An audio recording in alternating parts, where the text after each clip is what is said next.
Hello বন্ধুরা, দেখো আমরা আজকে গেছিলাম একটা রিসেপশন পার্টিতে। সেখানে খুব ভিড় ছিল খাওয়ার কাছে, ওই জন্য তাড়াতাড়ি বসে গেছিলাম।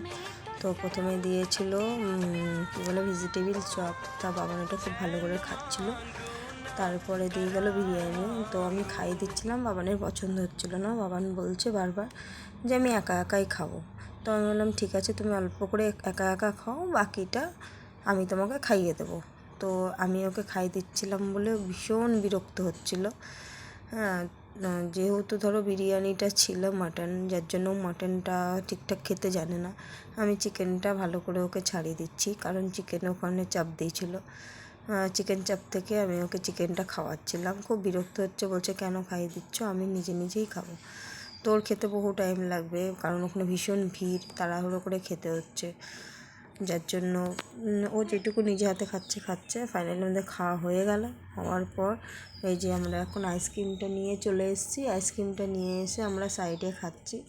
দেখো, তো বাবান খুব মজা করে আইসক্রিমটা খাচ্ছে। আর দেখো বাবানের বাবা আইসক্রিম খেতে খেতে কার সাথে বা একজনের সাথে কথা বলছিল। আর বাবান বারবার ওর বাবাকে বলছিল মাম্মা শুধু ভিডিও করাই হয় না, আর বলছে মাম্মা আমি গাইজদেরকে আইসক্রিমটা দেখাবো।